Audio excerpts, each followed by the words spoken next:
बच्चों जैसे मोलैरिटी आपने पढ़ा है वैसे ही है फॉर्मेलिटी। ठीक है, तो मोलैरिटी और फॉर्मेलिटी में बेसिकली डिफरेंस क्या है?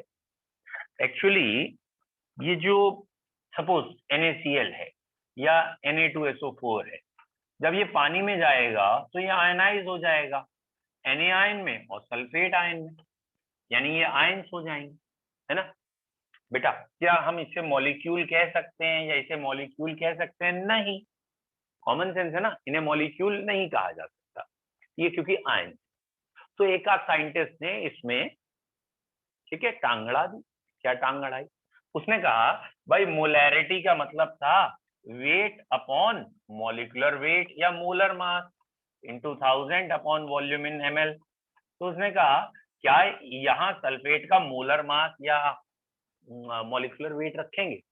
तो कहना पड़ा भाई नहीं, मॉलिक्यूलर वेट नहीं, यहाँ हम फॉर्मूला वेट रखेंगे, इसका जो फॉर्मूला है, क्योंकि ये मॉलिक्यूल है ही नहीं। तो हम यहाँ मॉलिक्यूलर वेट की जगह क्या रखते हैं?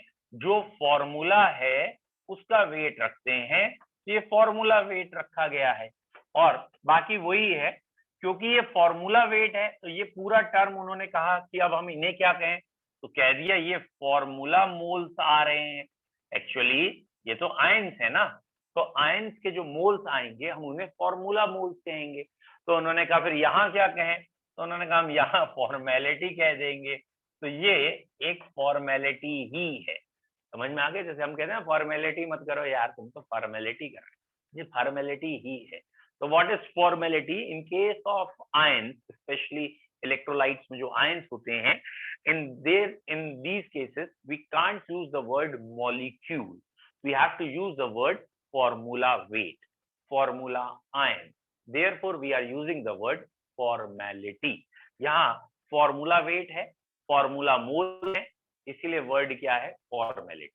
बाकी तरीका वही है निकालने का, खाली शब्द बदले हैं, भावनाएं नहीं बदली। Is it clear? भावनाएं वही हैं कि जैसे मोलैरिटी निकाली जाती है वैसे ही फॉर्मेलिटी निकाली जाती है। मोलैरिटी में मॉलिक्यूलर वेट जैसे आप जोड़ के निकालते हैं, यहाँ मॉलिक्यूल नहीं है तो मॉलिक्यूलर वेट वर्ड बोलना थोड़ा सा लिमिटेड हो गया, तो इन्होंने फॉर्मूला वर्ड बोल दिया है उसके लिए। तो हम यहाँ कहेंगे फॉर्मूला वेट हम लेते हैं और उस वर्ड को कंप्लीट को फॉर्मूला मोल्स कहेंगे, और इसीलिए ये वाली टर्म कहलाएगी फॉर्मेलिटी। तो what is formality? It is number of formula moles, number of formula moles present in, ठीक है, प्रेजेंट इन 1 लीटर सोल्यूशन। तो बाकी सारी चीजें वही हैं, सोल्यूशन ही है और सोल्यूट के ही फॉर्मूला मोल्स हैं। तो it is number of formula moles of solute present in 1 litre of solution, therefore it is known as formality. Formula moles in 1 litre is formality. ठीक है बच्चों, तो फॉर्मेलिटी हो गई खत्म। फॉर्मेलिटी क्लियर है सबको? ठीक है, क्लियर है तो 1 टाइप करो, नहीं क्लियर है 2 टाइप करो, फिर बताएंगे। ठीक है, please fast. Okay, actually formality में कुछ हमें ज्यादा क्लियर ही नहीं करना था, तो बस ये मोलैरिटी का एक सब्स्टिट्यूट वर्ड है, इतना ध्यान रखना है। स्पेशली क्यों दिया ये ध्यान रखना है। अब आ रहे हैं हम बेटा अगली हेडिंग पे, विच इज नॉर्मेलिटी। ये थोड़ी सी अलग हेडिंग है। तो बच्चों पहले मैं आपको बुकिश लैंग्वेज में नॉर्मेलिटी बता रहा हूं है क्या। ठीक है, ये थोड़ा सा एलोबरेट करके पढ़ेंगे और जिसे समझ में आ गया उसे स्टोइशियोमेट्री, लिमिटिंग रिएजेंट या बाकी आगे के न्यूमेरिकल इस भाषा में ही कराए जाएंगे। ठीक है,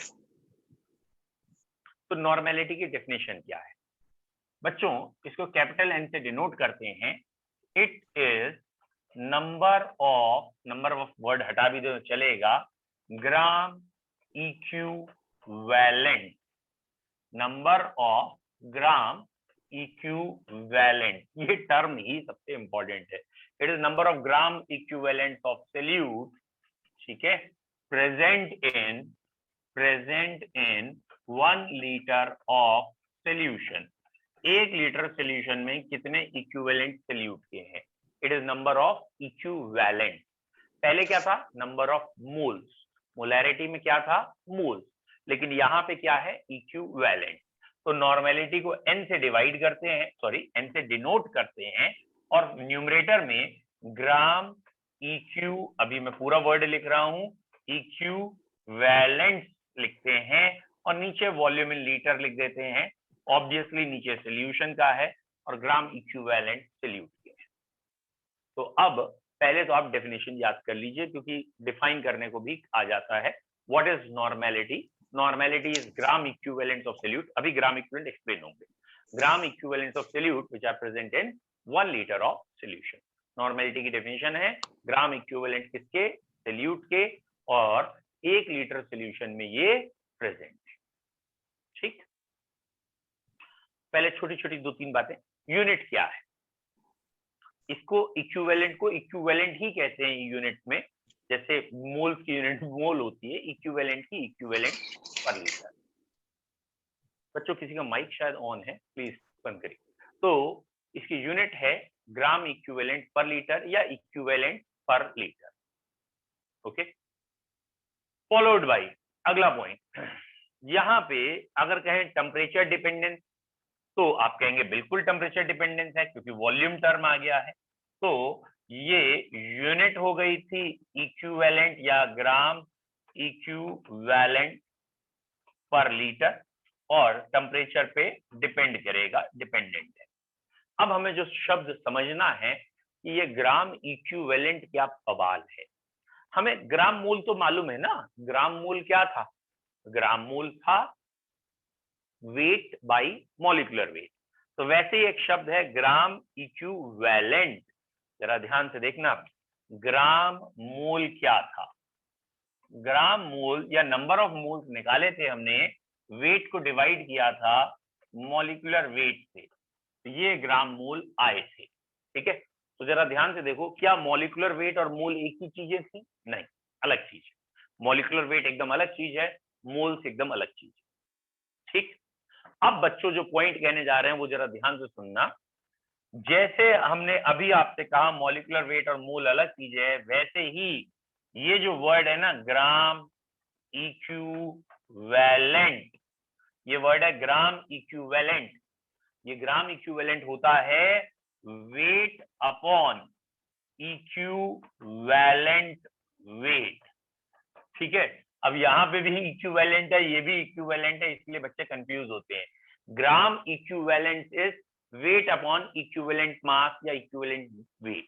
तो ये वेट अपॉन मॉलिक्यूलर वेट था, ये वेट अपॉन इक्विवेलेंट वेट है। जैसे मॉलिक्यूलर वेट H2SO4 का 98 है और मेरे पास 98 ग्राम H2SO4 है, 98 ग्राम H2SO4 है, मॉलिक्यूलर वेट भी 98 है, तो हम कहेंगे मेरे पास 1 मोल है। समझ में आया? तो 2 मोल में क्या होगा? मेरे पास 98 के डबल ग्राम होंगे, दैट इज 196 ग्राम होंगे। 1 मोल के वेट से डिवाइड किया तो 2 मोल आ गए। तो मोल और मॉलिक्यूलर वेट एकदम अलग चीज थी। ऐसे ही इक्विवेलेंट वेट और इक्विवेलेंट अलग चीज है। तो H2SO4 के इक्विवेलेंट वेट 49 है इन जनरल, अभी समझाऊंगा कैसे। ये जो इक्विवेलेंट वेट है ना, ये पंगे वाली चीज है। पंगे वाली चीज क्यों है?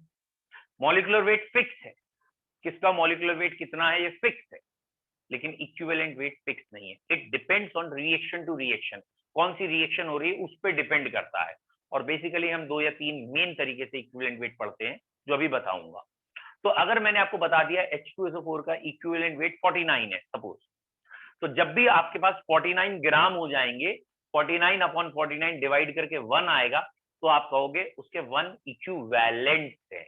यहाँ इक्विवेलेंट है, कितने इक्विवेलेंट हैं? 1 इक्विवेलेंट है। और यहाँ पे क्या रखा है? इक्विवेलेंट वेट रखा है। ये इक्विवेलेंट नहीं है, ये इक्विवेलेंट वेट है। ठीक है, तो अब हमें जो समझना है वो ये समझना है पहले, ये इक्विवेलेंट वेट है क्या, ये बवाल है क्या, व्हाट इज इक्विवेलेंट वेट, फिर हम इक्विवेलेंट्स पे आएंगे। तो इक्विवेलेंट वेट किसे कहते हैं? अगर वर्ड आपने ध्यान से पढ़ा हो तो वो लिखा है equivalent weight, equal valencies weight. मतलब 2 अलग अलग चीजों की अगर वैलेंसी सेम हो जाए तो दोनों का वेट कितना आएगा, वो है इक्विवेलेंट वेट। एक दूसरे से इंटरचेंज जिसे कर सकें वो है इक्विवेलेंट वेट। एक सिंपल लैंग्वेज में हम कहें कि जैसे आपने कोई भी काम किया, हम इक्विवेलेंट वर्ड बता रहे हैं। ठीक है, आप रास्ते में जा रहे थे और लेट सपोज आपने किसी को टक्कर मार दी, ठीक है, अब उसका स्कूटर टूट गया या वो जो भी गाड़ी से जा रहा है टूट गया, अब इसका कंपनसेशन देना पड़ेगा। अब मैकेनिक तो हो नहीं कि गाड़ी बैठ के बनाओगे, आप कहोगे भाई इसका जो भी अमाउंट है बता दो। लेट सपोज वो कह रहा है कि भाई मेरा जो स्कूटी है ये जितनी आपने डैमेज की है इसको ठीक कराने में 20 लाख रुपए लगेंगे, गिव मी 20 लाख, ये मेरा कंपनसेशन अमाउंट है। तो आप कहो थप्पड़ पड़े थप्पड़, 20 लाख में 20 स्कूटियां नहीं 40 स्कूटियां आ जाएंगी तेरी जैसी, समझ में आया? फिर उसको एक कंपनसेट करके आप कहोगे ठीक है इतना अमाउंट तेरा बनता है। तो ये एक दूसरे का क्या है, इक्विवेलेंट वेट, जो तुमने नुकसान किया है उसका जो तुम प्राइस दे रहे हो वो इक्विवेलेंट है, उसके इक्विवेलेंट। लेट सपोज तय हो गया 50,000 देने, सपोज तुम पे 50,000 भी नहीं, अब तुम्हें देने 50,000 है, 50,000 है नहीं। फिर उसने देखा तुमने एक अंगूठी पहन रखी, उनने वही छीन ली और कहा ये देखो इक्विवेलेंट है उसके। What is the meaning of equivalent? इसकी जगह ये चल लेगा, ये दोनों कंपनसेट हो गए, इसकी जगह हम इसको ले जा सकते हैं, दैट इज इक्विवेलेंट। अब कोई दूसरे ने साफ साफ कह दिया okay this ring is equivalent to this, तो ये अंग्रेजी का एक कॉमन भाषा का शब्द है इक्विवेलेंट, इसकी जगह ये ले सकता है।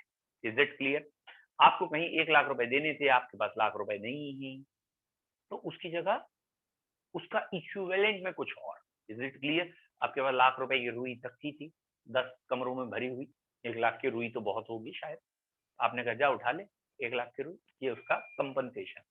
फिलहाल तो what is the word equivalent chemistry?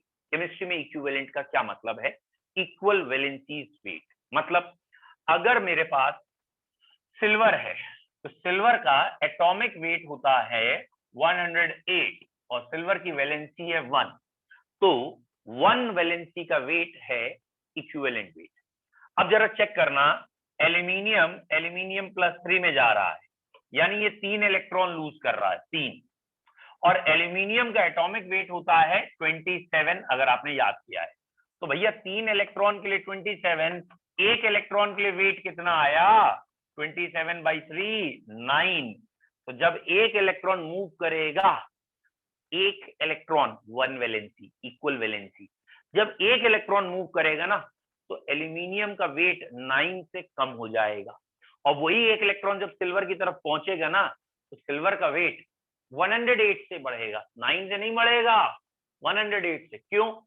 क्योंकि सिल्वर का एटम हैवी है और इसको कहा इक्विवेलेंट, यानी यहां एक इलेक्ट्रॉन की वैल्यू या एक इलेक्ट्रॉन जब आएगा तो इस रॉड का वेट 108 से चेंज हो जाएगा, जबकि यहां एक इलेक्ट्रॉन जब निकलेगा तो इस रॉड का वेट सिर्फ 9 से चेंज होगा। तो ये 9 ग्राम और 108 ग्राम एक दूसरे के क्या है, इक्विवेलेंट है। यानी अगर तुम्हारे पास एल्यूमिनियम के सपोज 18 ग्राम है, तो 18 ग्राम है तो 18 ग्राम में कितने इक्विवेलेंट आएंगे, 2 इक्विवेलेंट। भैया 2 इक्विवेलेंट क्यों आया? क्योंकि 9 ग्राम उसका एक इक्विवेलेंट की वैल्यू है, तो 18 ग्राम में 2 इक्विवेलेंट आएंगे। और सिल्वर के अगर तुम्हें 2 इक्विवेलेंट ही बनाने हैं तो एक इक्विवेलेंट का वेट इतना है, 2 इक्विवेलेंट का वेट इतने ग्राम आएगा। तो अब आपको अगर समझ में आया या नहीं आया उसको छोड़ो, सीधा वर्ड पे आ जाओ, what is equivalent? What is equivalent mass? Equivalent mass क्या है? पहली बार में नहीं समझ में आएगा, टेंशन नहीं लो। इक्विवेलेंट मास क्या है? मॉलिक्यूलर मास आप याद करेंगे, कॉमन है, उसको डिवाइड करेंगे वहां की वैलेंसी से। हवा निकाल दूंगा सर। हाँ बेटा, हेलो हेलो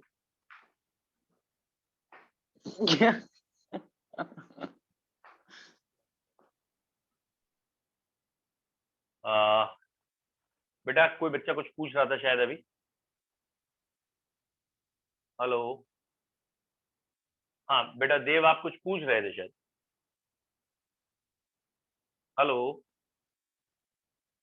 देव आप कुछ पूछ रहे थे ना? No sir. तो फिर किस बच्चे की आवाजें थी अभी? मैंने जब माइक पीछे देखा तो मुझे देव का नाम दिखा, इसलिए मैंने कहा। प्लीज जल्दी बताओ ये कौन था? देखो रिकॉर्डिंग में तो सब आएगा ही आएगा, इसलिए आप खुद बताएंगे तो अच्छा रहेगा। कौन बच्चा अभी माइक जिसका ऑन हो गया था बाय मिस्टेक, प्लीज दोबारा बता दे अपने आप। ओके चलो ध्यान रखिए अब आइंदा माइक ओपन ना हो जाए, नहीं तो इट्स बेटर कि, क्योंकि क्लास डिस्टर्ब हो रही है, आप ही का नुकसान हो रहा है। ठीक है, तो what is equivalent mass? Equivalent mass क्या है? It is basically molar mass upon valency. ये फॉर्मूला अभी आप याद करिए। वैलेंसी क्या है? वैलेंसी को वैलेंसी ना कह के एन फैक्टर कहते हैं, क्योंकि ये ना अलग अलग जगह अलग अलग है। यहाँ अभी आपको जैसे आपने एसिड के लिए याद करना है, एसिड, ठीक है, जनरली एसिड किसे कहते हैं? जिसमें एच आयन निकलते हैं उन्हें एसिड कहते हैं। बेस किसे कहते हैं? जिसमें ओ एच आयन निकलते हैं उन्हें बेस कहते हैं, जिसमें एच आयन निकलते हैं उन्हें एसिड कहते हैं। बट एक रूल बनाया गया कि एसिड को नापते हैं बेसिसिटी, या एसिड की हम बेसिसिटी नापते हैं, कितने मोल्स बेस से रिएक्ट कर रहा है, बेस की एसिडिटी नापते हैं। दैट मीन्स ये अगर एसिड है तो हम इसके लिए वर्ड यूज करेंगे बेसिसिटी। बेसिसिटी का मतलब होगा number of replaceable H ion. Basicity का मतलब होगा number of replaceable H ion. ऐसे ही बेस के लिए नापेंगे हम एसिडिटी, और एसिडिटी का मतलब होगा number of replaceable OH ion.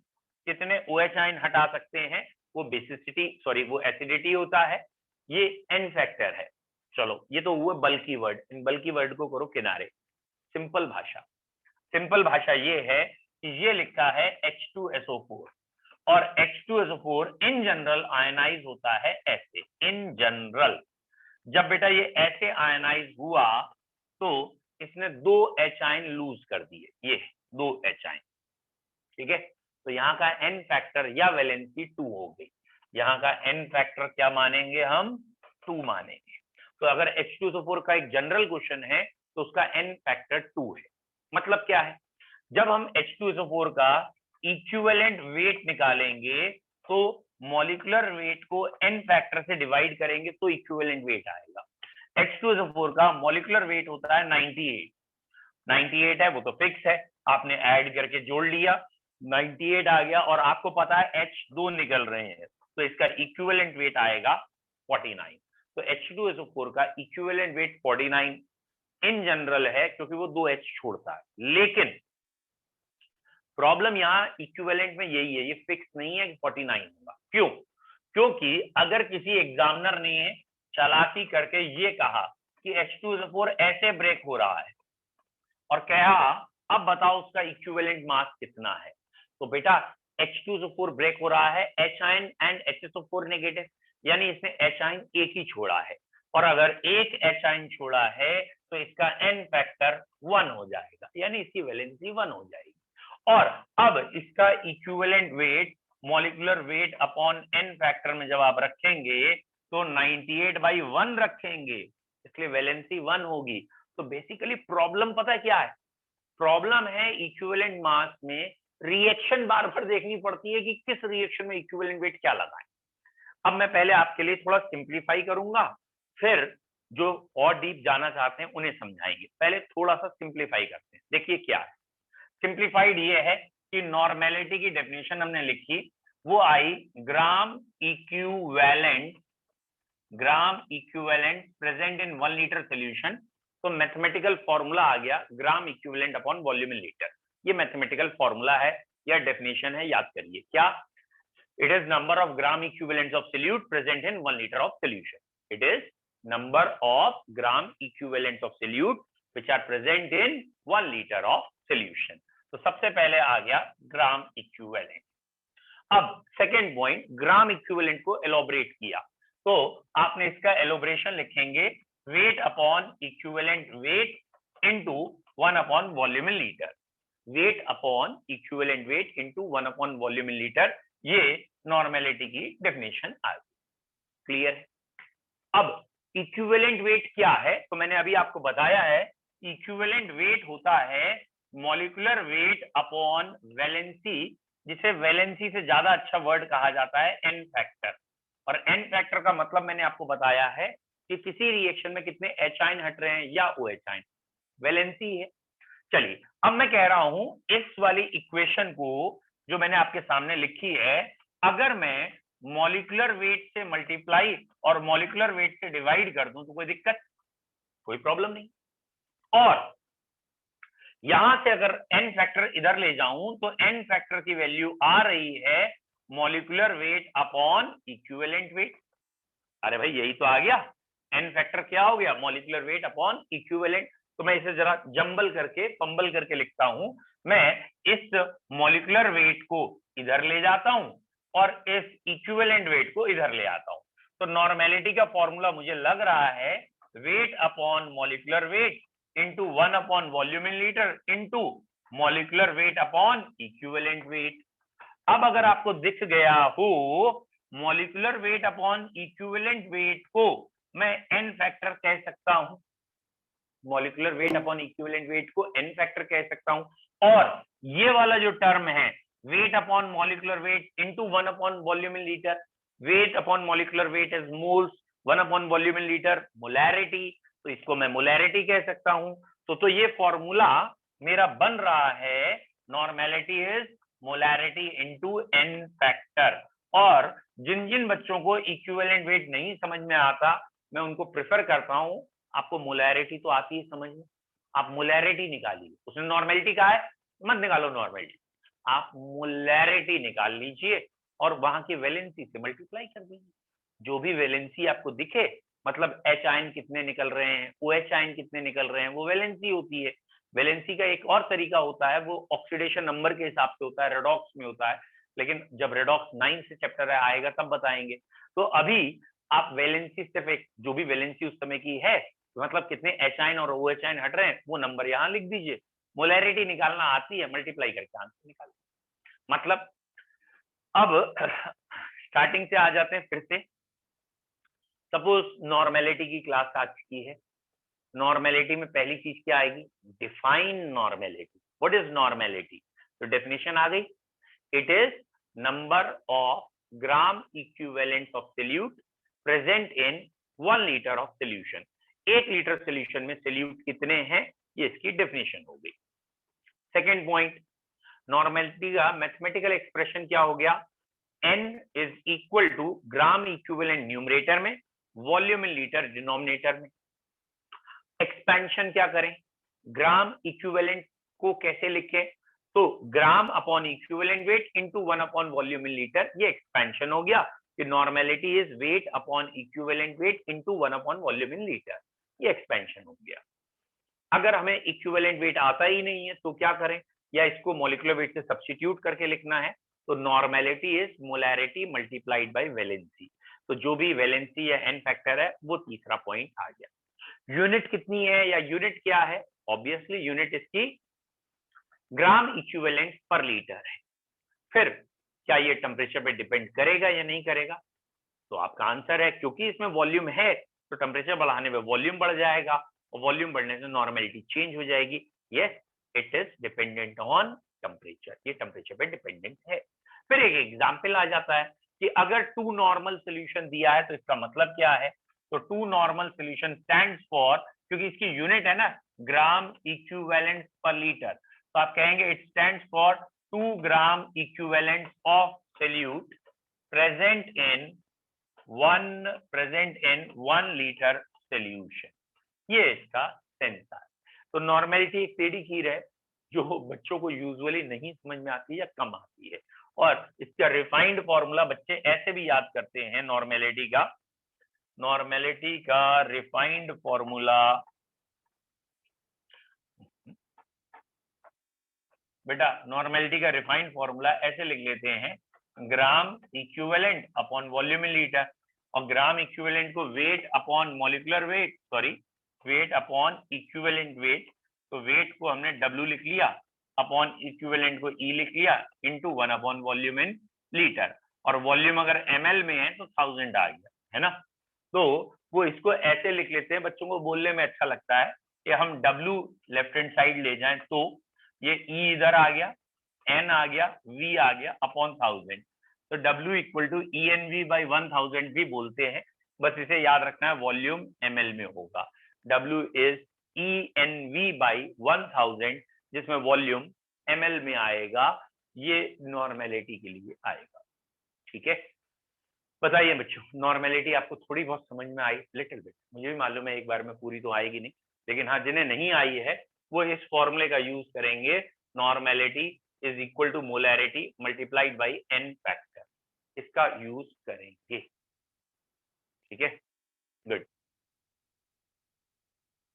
ठीक।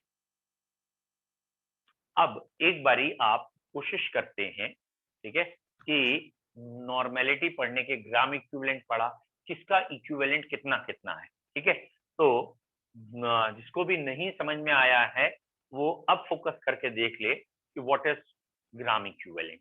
ठीक है, जैसे मैंने एक एग्जांपल ले लेते हैं, सपोज ये HCl है, ये आयनाइज होता है H आयन और Cl आयन।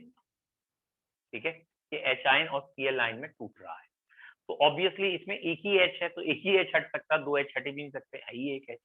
तो इसका जो इक्विवेलेंट मास आएगा ना, इक्विवेलेंट वेट जो आएगा, वो आएगा मॉलिक्यूलर वेट अपॉन वैलेंसी या n फैक्टर, और इसकी वैलेंसी 1 है, तो जो भी मॉलिक्यूलर वेट है वही इक्विवेलेंट वेट हो गया, नहीं हो गया?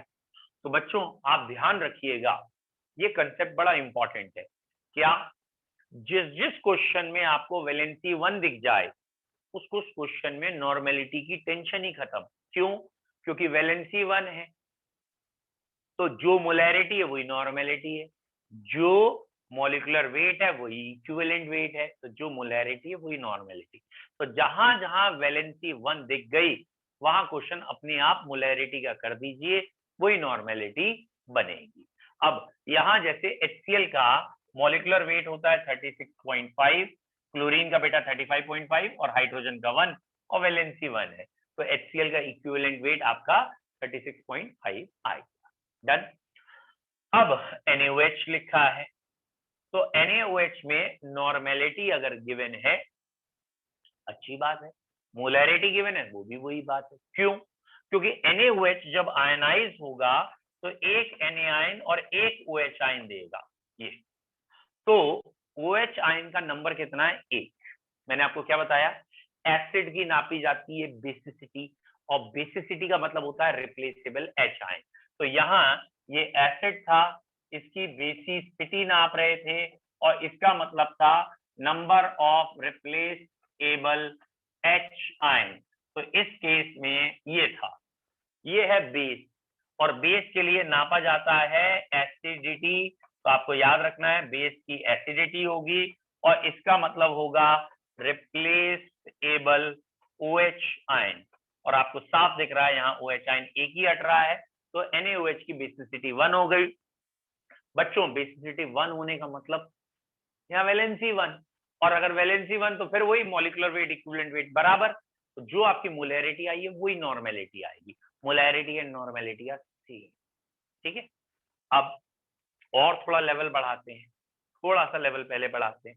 इस क्वेश्चन में बच्चे गलती करते हैं, मैंने देखा है फर्स्ट अटेम्प्ट में।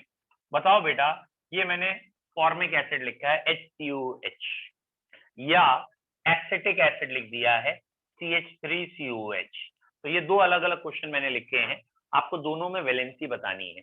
पहले वाले क्वेश्चन में वैलेंसी कितनी है, दूसरे वाले में वैलेंसी कितनी है। अभी 11th स्टैंडर्ड है, तो हो सकता है अभी आप गलत भी करें, तो हार्डली मैटर, अटेम्प्ट करिए। पहले वाले में वैलेंसी कितनी है, दूसरे वाले में वैलेंसी कितनी है। तो यहाँ हम वैलेंसी की बात कर रहे हैं, n फैक्टर की बात कर रहे हैं। आंसर दीजिए।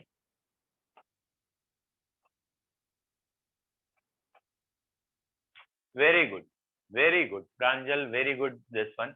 कई बच्चों का आंसर एकदम सही है। देखिए, एक दो बच्चों ने गलत किया है, ये जब आयनाइज होगा तो ये ऐसे आयनाइज होगा।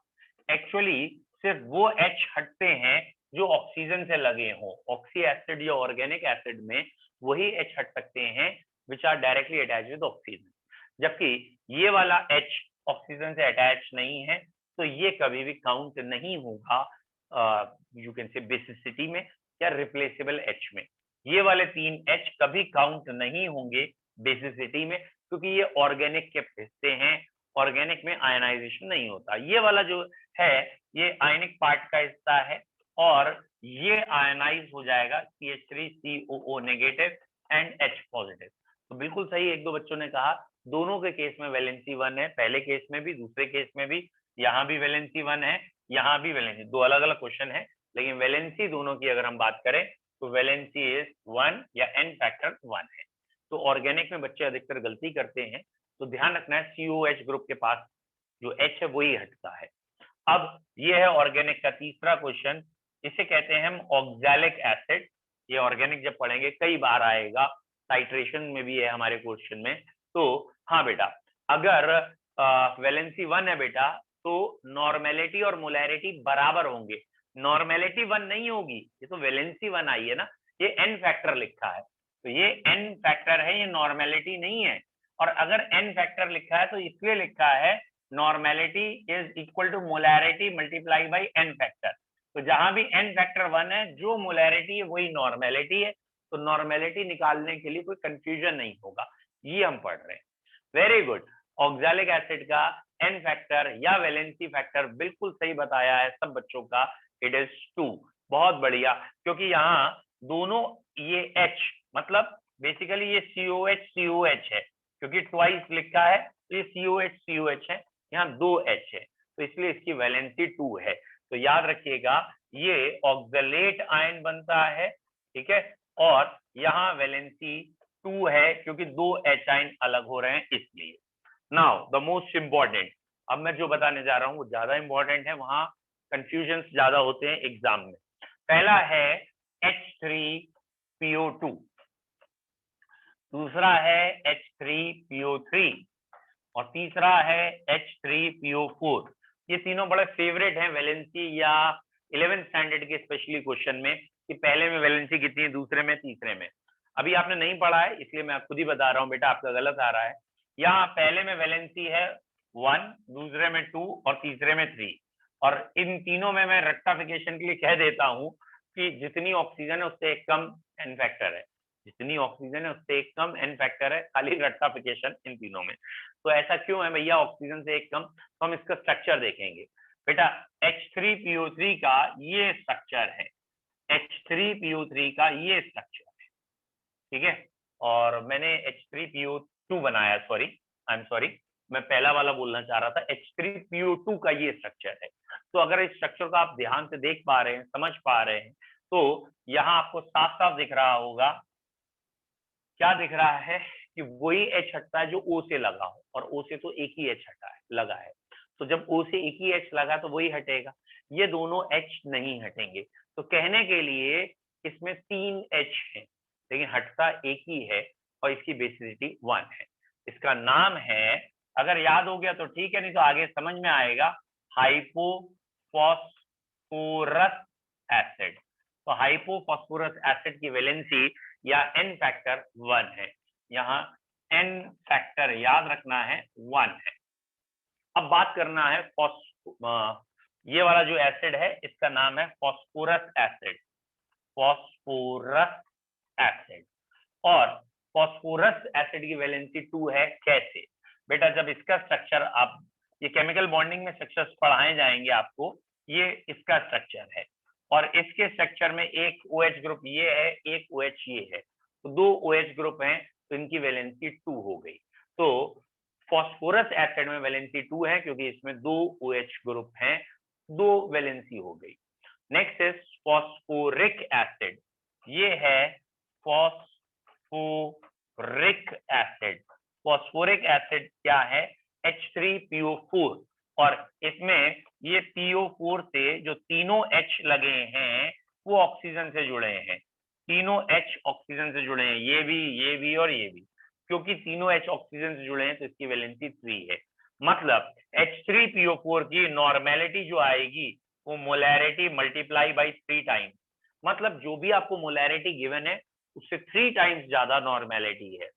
ऐसे ही H3PO3 इसकी नॉर्मेलिटी मोलैरिटी का ट्वाइस आएगी, मतलब जितनी मोलैरिटी है उससे डबल नॉर्मेलिटी। दिमाग में ले जाओ, क्या ले जाओ? मोलैरिटी और नॉर्मेलिटी में जो रिलेशन है वो n टाइम्स का है, और नॉर्मेलिटी की वैल्यू ज्यादा आती है मोलैरिटी से। अगर किसी की मोलैरिटी 0.01 है, सपोज H2SO4 है, तो H2SO4 की मोलैरिटी 0.01 है मोलैरिटी, तो नॉर्मेलिटी या तो उससे डबल होगी या हाफ होगी। बड़ी वैल्यू कौन सी है, 0.02 या 0.005, डबल करने पे बड़ी वैल्यू आएगी, तो नॉर्मेलिटी की वैल्यू मोलैरिटी से बड़ी आएगी। सरल भाषा में चेंज कर लेते हैं कि एग्जाम में कभी जाके कंफ्यूजन ये ना हो कि वैलेंसी मल्टीप्लाई किससे करनी है।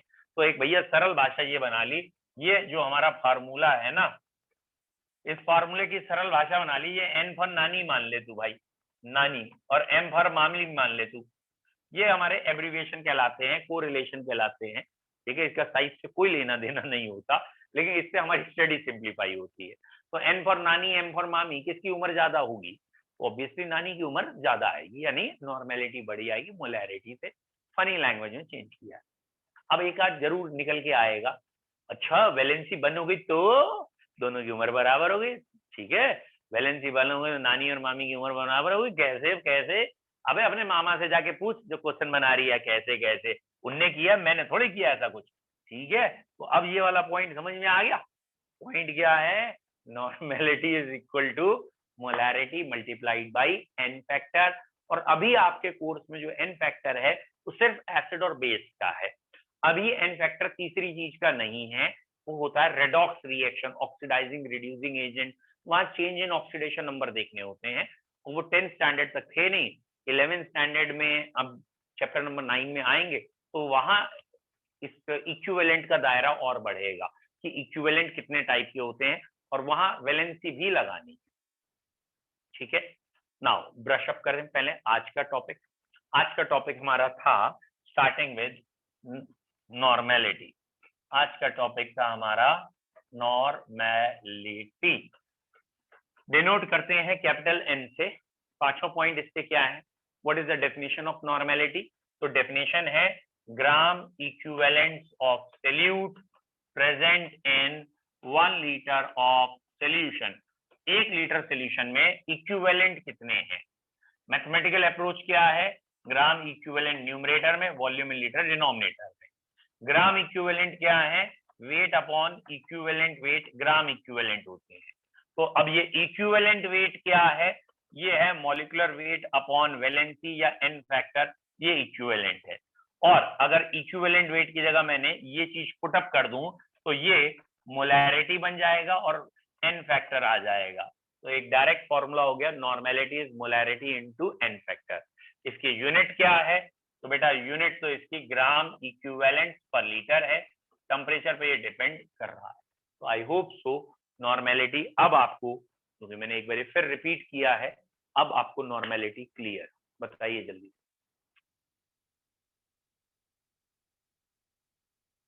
क्लियर है तो 1 टाइप करिए, ठीक है, वेरी गुड, इतना क्लियर है, वेरी नाइस, ठीक है। नॉर्मेलिटी के क्वेश्चन अभी आपके लेवल में थोड़े से कम है, but molarity, molality, mole fraction, इनके क्वेश्चन ज्यादा है।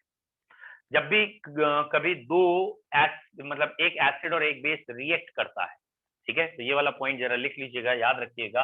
इन case of neutralisation, neutralisation reaction, neutralisation I hope तो आप समझते होंगे। न्यूट्रलाइजेशन रिएक्शन का मतलब होता है acid is reacting with base, या उल्टा base react with acid. Acid और बेस जब आपस में रिएक्ट करते हैं तो वो रिएक्शन कहलाती है न्यूट्रलाइजेशन। अगर ये कंप्लीट न्यूट्रलाइजेशन है, एक दूसरे को पूरा का पूरा न्यूट्रलाइज कर रहे हैं, कंप्लीट न्यूट्रलाइजेशन हो रहा है, तो आपको ये फॉर्मूला लगाना है N1V1 इक्वल टू N2V2। याद रखिएगा, यहां कंप्लीट न्यूट्रलाइजेशन में ये फॉर्मूला है, कारण अगर आपको समझ में आ गया है तो N इंटू V क्या होते हैं, इक्विवेलेंट। और इक्विवेलेंट अगर एसिड के 1 है तो बेस के भी 1 रिएक्ट करेंगे, एसिड के 10 है तो बेस के भी 10 रिएक्ट करेंगे। इक्विवेलेंट में कभी कोई बैलेंसिंग नहीं करनी होती, ये हमेशा 1:1 में ही रिएक्ट करते हैं। तो इसके इक्विवेलेंट इसके इक्विवेलेंट बराबर होंगे। इसमें कोई भी एक आप एसिड की वैल्यू लिख लेंगे, कोई भी एक आप बेस की वैल्यू लिख लेंगे, तो एसिड और बेस के ग्राम इक्विवेलेंट आप इक्वल करेंगे। तो जरा याद रखिएगा, इस पे क्वेश्चन हमारे बुक्स में है अभी कि in case of complete neutralisation जब बच्चों कंप्लीट न्यूट्रलाइजेशन होगा तो N1V1 is equal to N2V2 होगा। इसे लिख लीजिए जल्दी से। In case of complete neutralisation N1V1 is equal to N2V2।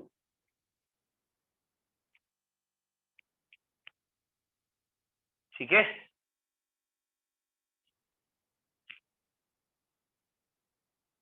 ठीक बेटा, हमने ये कहा है दो चीजें न्यूट्रलाइज करनी है, मतलब एक HCl रिएक्ट कर रहा है, एक NaOH रिएक्ट कर रहा है, और ये बाद में न्यूट्रलाइज होके NaCl और वाटर बना रहे हैं। तो ये आपस में किस रेशियो में रिएक्ट करेंगे? तो हमने कहा है इसका नॉर्मेलिटी गिवन हो और वॉल्यूम गिवन हो, और इसकी नॉर्मेलिटी और वॉल्यूम गिवन हो, तो गारंटेड इनके ये जो मल्टीपल होंगे ये इक्वल होंगे, तभी ये रिएक्शन होगी। और अधिकतर क्वेश्चंस में क्या कहा जाता है, HCl की नॉर्मेलिटी वॉल्यूम दे देंगे, NaOH की नॉर्मेलिटी दे देंगे, पूछेंगे कितना वॉल्यूम रिएक्ट करेगा।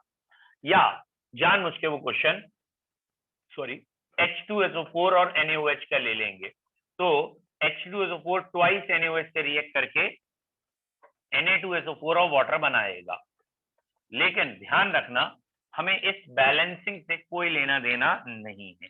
हमें अब बैलेंसिंग से ग्राम इक्विवेलेंट, यानी एक दूसरे के इक्विवेलेंट है। इक्विवेलेंट का फायदा ही यही है, कोई बैलेंसिंग की जरूरत नहीं। इसका N इंटू V और इसका N इंटू V कर दीजिए इक्वल, न्यूमेरिकल सॉल्व हो जाएगा। इसमें आपको ट्वाइस थ्राइस कोई भी बैलेंसिंग करने की जरूरत नहीं है। वो बात अलग है, वो बैलेंसिंग क्यों नहीं करने की जरूरत है, क्योंकि वो जो वैलेंसी से हम डिवाइड कर रहे हैं वो यही वाली थी, तो इसलिए वो मल्टीप्लाई डिवाइड की जरूरत नहीं पड़ी। ठीक है, तो in case of complete neutralisation N1V1 is equal to N2V2। बोलो बच्चों, क्लियर है? तो अब हमने जो टर्म्स खत्म कर ली हैं राइट फ्रॉम स्टार्टिंग, परसेंटेज जो कि तीन तरह की थी, W/W, W/V एंड V/V। फिर ppm खत्म हो गया है, फिर मोल फ्रैक्शन खत्म हुआ, फिर मोलैलिटी हुआ, फिर मोलैरिटी हुआ, फिर फॉर्मेलिटी हुआ, और इसके बाद एट लास्ट आज नॉर्मेलिटी हुआ है। तो इतने टर्म्स आप पढ़ चुके हैं कंसंट्रेशन निकालने के। ठीक है, चलिए एक सिंपल क्वेश्चन आप करेंगे अब। ओके, चलिए इनके क्वेश्चंस आप प्रैक्टिस करेंगे। सेकंड पॉइंट, कुछ बच्चों का मूल कॉन्सेप्ट का बीच का एक आध पार्ट रह गया है, स्टोइचियोमेट्री, लिमिटिंग रिएजेंट, मुझे आप मैसेज कर दीजिएगा, क्योंकि मैं चाहूंगा वो आपको अलग से करा दूं। ठीक है, आप मुझे मैसेज कर देंगे, और कल हम इसके क्वेश्चंस पूरे चैप्टर के एक बारी आपको रिव्यू या रिफ्रेश कर देंगे स्टार्टिंग से। जैसे मैंने आपको 4 क्वेश्चन दे दिए पहले टॉपिक के। पहला टॉपिक वैसे है सिग्निफिकेंट फिगर, तो 2-4 क्वेश्चन सिग्निफिकेंट फिगर के, 2-4 क्वेश्चन लॉज के, laws of multiple proportion, definite proportion, इसके एम्पिरिकल मॉलिक्यूलर फॉर्मूला के क्वेश्चन, या इसके बाद मोल के क्वेश्चन, मोल के बाद लिमिटिंग रिएजेंट के question, significant limiting reagent and excess reagent, या जिसे परसेंटेज प्योरिटी कह सकते हैं उसके question, and finally concentration term. इस चैप्टर में इतनी हेडिंग थी, ऑलमोस्ट सारी हेडिंग फिनिश है, लेकिन कुछ बच्चों की रह गई हैं जिन्होंने लेट ज्वाइन किया, तो वो बच्चे मुझे मैसेज कर दीजिएगा। कल तो हम इसकी प्रॉब्लम्स ही करेंगे, फिर अगला चैप्टर स्टार्ट पे आएंगे। ठीक है, वेरी गुड। जिन जिन बच्चों को स्टोइचियोमेट्री, चलिए मैं बता देता हूँ कि जैसे एक टॉपिक ये था, टॉपिक नंबर 1 साइंटिफिक नोटेशन, और जो टॉपिक आपको आता हो उसके लिए ज्यादा बॉदर मत होइए, केमिस्ट्री फिजिक्स में सेम है, साइंटिफिक नोटेशन a × 10⁻⁵ में लिखना, डेसिमल शिफ्टिंग कराना। फिर मैंने पढ़ाया सिग्निफिकेंट फिगर, सिग्निफिकेंट फिगर के रूल्स हैं वो आपको आने चाहिए। इसके बाद यूनिट कन्वर्जन एक हेडिंग होती है जो हम नहीं करते हैं। ठीक है, यूनिट कन्वर्जन मतलब मीटर को सेंटीमीटर में करो, सेंटीमीटर को मिलीमीटर में करो, ये है। और मेन केमिस्ट्री हेडिंग हमारी होती है लॉ से, लॉज ऑफ केमिकल कॉम्बिनेशन, ये पहली हेडिंग थी मेन। इसके बाद परसेंटेज निकालना, या जिससे हम एम्पेरिकल फॉर्मूला, मॉलिक्यूलर फॉर्मूला कहते हैं, वो है। फिर मोल यूनिट है,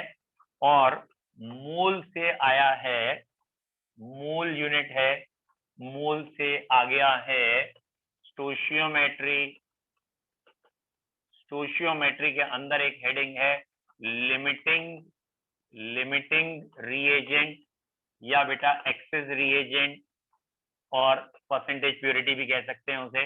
और इसके बाद ये आया है हमारा कंसंट्रेशन टर्म्स। ठीक है, तो मैंने सारी हेडिंग लिख दिए हैं। जिस बच्चे को जिस हेडिंग में प्रॉब्लम हो वो हेडिंग लिख के मुझे भेज दे। दो तरीके से मैं करा सकता हूँ। एक तरह बेटा ऐसे मुझे याद नहीं रहेगा ना, आपको भेजना पड़ेगा लिख के मैसेज में। तो मैं सारे मैसेज देखने के बाद दो काम कर सकता हूँ। एक तो जिन्होंने वाकई में बहुत लेट ज्वाइन किया है उनको पिछले वीडियोस भेज के वो वीडियोस देख लें, और एक क्लास में फिर एक्सप्लेन कर लिया थॉरोली कि आपने वीडियोस भी देख लिए, फिर क्लास में दोबारा एक्सप्लेन किया, तो फ्रीक्वेंसी जल्दी मैच हो जाएगी और जल्दी समझ में आ जाए। ठीक है, तो जो आप मुझे भेजेंगे मैं आपको वीडियोस भेज दूंगा, और वीडियोस भेजने के बाद कहूंगा इन्हें वॉच करिए, देखिए, और फिर डिस्कस करेंगे हम। ठीक है, ऑब्वियसली चैप्टर फिनिश होने के बाद टेस्ट बनता है, तो अगर आप ढंग से करेंगे तो आप फर्स्ट टेस्ट में टॉप करेंगे और अच्छे नंबर लाएंगे। तो हमारा जो ग्रुप बना हुआ है व्हाट्सएप ग्रुप, उस ग्रुप में आपकी फोटो लगाई जाएगी जब तक अगला टॉपर नहीं आएगा। और क्योंकि एक बार टेस्ट शुरू हो गए फिर सीक्वेंस में टेस्ट होने लगेंगे। तो दैट इज 10 तक आपने क्या किया, हार्डली मैटर। आपके 100 में 100 आते थे, 100 में 20 आते थे, कोई दिक्कत नहीं। 11th में अब आप क्या करोगे, इससे आगे की लाइफ और इससे मैटर करेगा। मतलब 11th में अगर आपकी पढ़ाई अच्छी रही तो ऑब्वियसली एक बहुत बड़ा टर्निंग पॉइंट होता है 11th। यहाँ से आपकी लाइफ का एक, जिसे कहते हैं ना, रेलगाड़ी चल रही थी और एक स्ट्रेट ट्रैक पे चल रही थी। 1 से लेके 10 तक एक स्ट्रेट ट्रैक आया, पहला बेंट आया है मैथ साइंस ह्यूमैनिटीज में, और उसके बाद बेंट पे बेंट आते जाएंगे। मतलब किसी का रास्ता बहुत आगे तक जाएगा, बहुत अच्छा वर्क करेगा और एमएनसीज में भी और अपने बिजनेस में भी बहुत कुछ अच्छा करेगा, और कोई थोड़ा कम अच्छा कर पाएगा। तो वो बेंट का टाइम आ गया है। 1 से 10 तक कोई बेंट्स नहीं थे, सारे बच्चों ने बस वही है, कोई फर्स्ट आ गया, कोई सेकंड आ गया, कोई लास्ट आ गया, इतना ही अंतर था। बट यहाँ से बेंट्स शुरू है। और ये तो मैं कभी नहीं कहता कि एक 11th 12th पढ़ लो आगे जिंदगी अच्छी है, जिंदगी तो कभी नहीं अच्छी होने वाली। I mean to say struggle is always there throughout the life. माँ बाप की बातों में मत आओ, ये तो बस मजाक करते हैं, इन्हीं 2 साल पढ़ना है, इन्हीं 2 साल पढ़ना है, ये बचपन से कहते आए, ये तो इनका जोक हो गया, 2 साल और पढ़ ले, 2 साल और पढ़ ले। भैया पढ़ाई से पीछा नहीं छूटने वाला है, but it is the easiest, one of the easiest thing by which you can earn reputation, you can earn lot of money, you can earn fame, name, everything. पत्थर तोड़ते रहोगे कुछ नहीं मिलेगा, पढ़ाई में ऊपर आ जाओगे, एसी में बैठ के पढ़ोगे, हैट्स ऑफ यू, सब आपकी इज्जत करेंगे। मतलब इसमें सबसे कम एफर्ट्स और सबसे ज्यादा प्रॉफिट का गेम स्टडी है। आप बहुत, मतलब बाकी कामों के रेस्पेक्ट में एफर्ट्स कम है। It requires mental level not physical. और अगर आप अब इस लेवल में 11th में सही कर गए तो लाइफ लॉन्ग दिमाग की खाओगे, मतलब मेंटल लेवल करोगे, फिजिकल नहीं। आप एक बार देख लेना, जितने कंपनी के super CEO boss super level पे होते हैं, दे डू नथिंग, उनके पास करना कुछ नहीं। आप बरेली के डीएम से, उसके ऊपर कमिश्नर से, उनके ऊपर सचिव से मिल लो जाके, सेक्रेटरी से, कुछ नहीं करते, फिजिकल जीरो, मेंटल। वो क्या करते हैं, प्लानिंग्स बनाते हैं, नीचे प्लानिंग्स फॉरवर्ड करते हैं, उनका काम है प्लानिंग करना। मकान बनाने में मजदूर सबसे ज्यादा मेहनत करता है, पैसे सबसे कम लेता है। आर्किटेक्चर सबसे कम पैसे, सबसे कम मेहनत और सबसे ज्यादा पैसे लेता है। Reason, brain. तो अब आप सेलेक्ट कर लो, लाइफ तो जिंदगी में कभी अच्छी नहीं होने वाली तुम्हारी या किसी की भी, स्ट्रगल तो हमेशा आएगा। आईएएस के पास बैठो वो अपने स्ट्रगल बताएगा, तो स्ट्रगल तो रहेंगे, बट स्ट्रगल के बाद भी एक रेपुटेशन, एक व्हाइट कॉलर जॉब, ये सब इजीएस्ट आता है पढ़ाई। सो अगर आप यहाँ से फोकस अच्छा करोगे, होपफुली फ्यूचर में अच्छा रहेगा। चलिए, हैव ए नाइस टाइम। सत्संग खत्म, bye. Thank you sir. Thank you sir.